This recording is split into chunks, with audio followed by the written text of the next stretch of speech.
ஓம் ஸ்ரீ குருபியோ நமக. சர்வே பவந்து சுகினஹ, சர்வே சந்து நிராமயா, சர்வே பத்ராணி பஷ்யந்து, மா கஷ்சித் துக்கபாத் பவேத். அனைவரும் இன்ப பெற்று வாழ்க, அனைவரும் நோயற்று வாழ்க, அனைவருக்கும் மங்களமே உண்டாகட்டும், ஒருவரும் சிறிது கூட துன்பப்படக்கூடாது. ஓம் ஸ்ரீ ஹரே நமக. எல்லோருக்கும் வணக்கம். இன்னைக்கு தசகத்துல பட்டத்திரிகள் கிருஷ்ணனுக்கு எப்படி இன்னும் 16,000 பத்தினிகள் வந்தாங்க அப்படிங்கிறத சொல்ல போறாரு. இதுவரைக்கும் கிருஷ்ணர் ஸ்ரீ ருக்மணி தேவி, ஸ்ரீ சத்யபாமை, ஸ்ரீ ஜாம்பவதியை மணந்து 3 பத்தினிகளோடு துவாரகையில ரொம்ப இன்பமா வாழ்ந்து வந்தாரு. இப்போ பட்டத்திரிகள் ஆரம்பிக்கிறாரு. விபோ குருவாயூரப்பா, உங்ககிட்ட ரொம்ப அன்பு கொண்ட அழகுமிக்க சத்யபாமையோடு எப்பவும் ரொம்ப இன்பமா அவளை மகிழ்ச்சியட செஞ்சுக்கிட்டு நீங்க துவாரகையில வாழ்ந்து வந்தீங்க. அப்போ அவங்களோட நீங்க திரௌபதியோட திருமணத்துக்கு போனீங்க. பாண்டவர்களை மகிழ்விக்க கொஞ்ச காலம் அஸ்தினாபுரத்துல தங்குனீங்க. பின்னாடி காண்டவம்ன்ற வனத்துல இந்திரபிரஸ்தம்ன்ற புதிய ஒரு நகரத்தை உருவாக்கி அங்க அவங்கள நல்லபடியா வாழ வச்சுட்டு நீங்க துவாரகைக்கு திரும்பி வந்தீங்க. மங்களகரமான அழகு படைத்த உங்களோட தங்கை சுபத்ரைய தனக்கு திருமணம் செஞ்சு கொடுக்குமாறு துரியோதனன் கேட்டான். ஆனா தீர்த்த யாத்திரை மேற்கொண்டிருந்த அர்ஜுனன் உங்களோட சொல்படி கபட சந்நியாசியா வேடம் பூண்டு சுபத்ரைய கவர்ந்து சென்றான். அதனால ரொம்ப கோபம் கொண்ட பலராமர் அவன் மேல தன்னோட கோபத்தை செலுத்த நீங்க பலராமனை ஆறுதல் அடைய செய்து அவரோடையும் சத்யபாமையுடனும் அர்ஜுனனுக்கு ரொம்ப மகிழ்ச்சியாகவே அந்த திருமணத்தை செஞ்சு வைத்து இந்திரபிரஸ்தத்துக்கு போனீங்க. அதுக்கு மேலேயும் அங்க அர்ஜுனன் கூட சேர்ந்து ஆனந்தமாக வேட்டையாடி நீங்க யமுனை நதிக்கரையில அங்க உலாவிக்கிட்டு இருந்தீங்க. அப்போ யமுனையோட மகளான காளிந்திய பார்த்தீங்க. அர்ஜுனனோட வேண்டுதல் படி காளிந்தியை ஏற்றுக்கிட்டு வழியில காண்டவ வனத்தை அக்னிக்கு இரையாக்கி அவரை மகிழச் செய்து நாடு திரும்பினீங்க. இப்போதான் அர்ஜுனனுக்கு காண்டிவம்ன்ற வில் கூட கிடைச்சது. தேவதேவனே அத்தை ராஜாதி தேவியின் மகளான அவந்தி இளவரசி மித்ரவிந்தைய நீங்க திருமணம் செஞ்சுக்கிட்டீங்க. அவங்க உங்க மேல ரொம்ப காதல் கொண்டிருந்ததும் தனது அண்ணன்மார்களிடம் உள்ள பயத்தினால அவங்க தன்னை இழந்து அவங்க என்ன செய்யணும்னு விழிச்சிட்டு இருக்கும்போது சுயம்வரத்துல அரசர்களோட மத்தியில அவங்கள கவர்ந்து சென்று திருமணம் செஞ்சுக்கிட்டீங்க. அதுக்கு பின்னாடி அயோத்திக்கு போய் நக்னஜித் அப்படிங்கிற மன்னனோட பெண்ணான சத்யா அப்படிங்கிறவங்கள 7 முரட்டு காளைகளையும் ஏறு தழுவி நீங்க அடக்கி திருமணம் செஞ்சுக்கிட்டீங்க.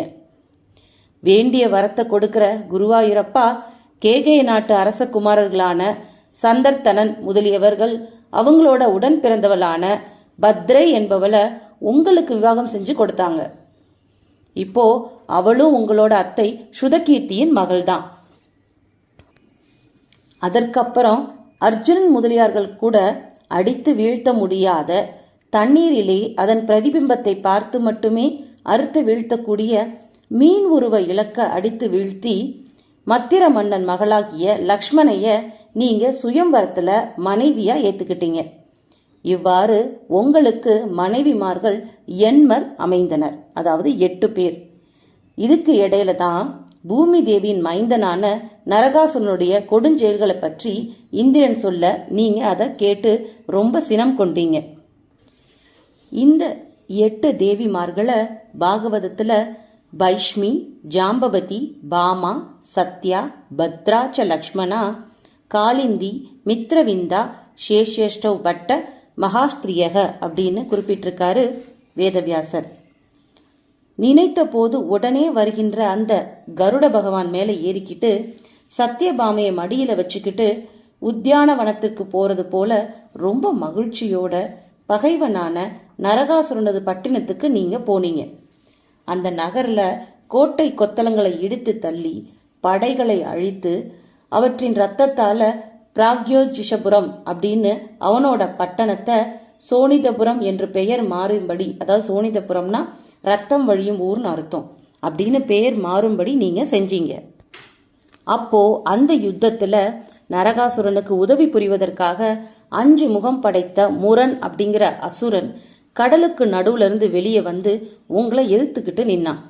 அவனை நீங்க உங்களோட சக்கரப்படையால தலை அருந்து விழுமாறு நீங்க வதச்சிங்க. அதுக்கப்புறம் 4 தந்தங்களை உடைய சிறந்த யானைப்படையுடன் போர் செஞ்ச நரகாசுரனை உங்களோட சக்கராயுதத்தினால வெட்டி வீழ்த்தினீங்க. அது மட்டும் இல்லாம உங்களோட திருக்கரங்களால் இறந்த நரகாசுரனை நரகத்துக்கு போகாத மாதிரி அருள் செஞ்சீங்க. இப்போ அவன் சம்சார கடலை தாண்டிட்டான். நரகாசுரனோட தாய் தான் பூமி தேவி.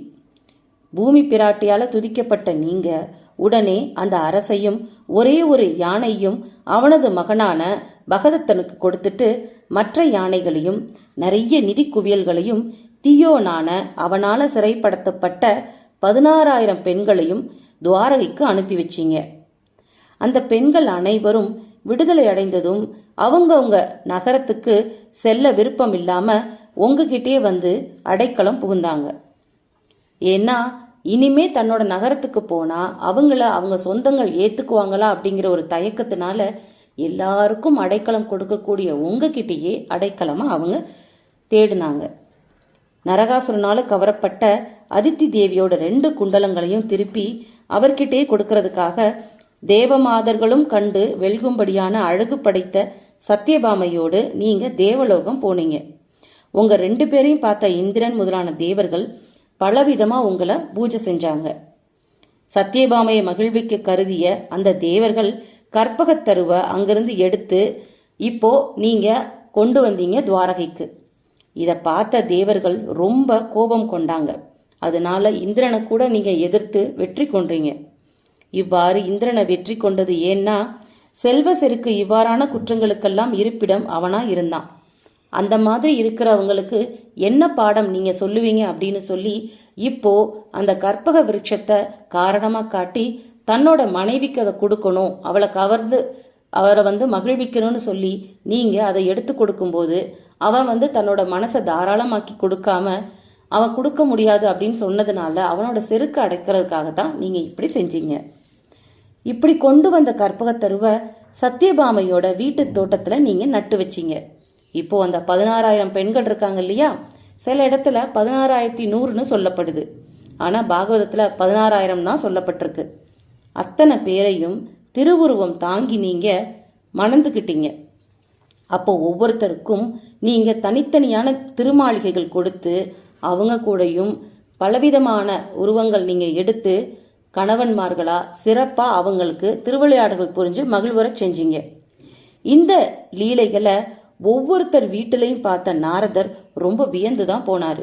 ஏன்னா மனைவிகள் இத்தனை பேர் இருந்து அவங்கள மகிழ்விக்காம இருந்தா அதோட பயனே இல்லாம போகும். ஆனா நாரதர் எப்படி வியந்து பார்த்தார்னா, துவாரகையில 16,008 இடங்கள்லையும் நீங்க இருந்து அத்தனை பேரையும் நீங்க கணவன்மானா இருந்து நீங்க மகிழ்விச்சீங்கன்னு அவர் பார்த்தாரு.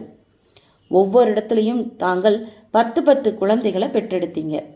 அப்படிப்பட்ட நீங்க என்ன காப்பாற்றணும்னு சொல்லி பட்டதிரிகள் இந்த தசகத்தை முடிக்கிறாரு. எவ்வளோ விசேஷமான தசகம் இது. ஏன்னா இப்போ அவருக்கு துவாரகையில 16,008 மனைவிமார்கள். அத்தனை பேரையும் கொஞ்சம் கூட துன்பத்துல ஆழ்த்தாம எல்லாருக்கும் ஒரே விதமான இன்பங்களை அளிச்சு அந்த துவாரகையில மக்களும் மனமகிழும்படி ஆட்சி புரிஞ்சிட்டு வந்த அந்த கிருஷ்ண பரமாத்மாவே, உன்னோட திருவடிகள்ல நான் சரணம் அடைகிறேன், குருவாயூரப்பா நீ என்னோட நோய் கூட்டங்களை போக்குன்னு சொல்லி பட்டதிரிகள் ரொம்ப அழகா இந்த தசகத்தை பூர்த்தி செய்யறாரு. இத்தோட இந்த தசகம் முடியுது. இப்போ துவாரகையில கிருஷ்ண பரமாத்மா தன்னோட குடும்ப சகிதங்களோட அழகா அவரு அங்க ஆட்சி பண்ணிட்டு வராரு. இத்தோட இந்த தசகத்தை முடிச்சு நாளைக்கு அடுத்த தசகத்தை பார்க்கலாம். எல்லோருக்கும் வணக்கம். ஸ்ரீ குருவாயூரப்பா சரணம். கிருஷ்ணாய வாசுதேவாய தேவகி நந்தனாய நந்தகோபகுமாராய கோவிந்தாய நமோ நமக. வசுதேவசுதம் தேவம் கிருஷ்ணச்சானூரமர்தனம் தேவகி பரமானந்தம் கிருஷ்ணம் வந்தே ஜெகத்குரும். காயேன வாச்சா மனுஷேந்திரியைவா புத்தியாத்மனாவா பிரகிருதே ஸ்வபாவாத் கரோமி யத்யத் சகலம் பரஸ்மை நாராயணாயேதி சமர்ப்பயாமி. ஓம் ஸ்ரீ சர்வம் கிருஷ்ணார்ப்பணமஸ்து.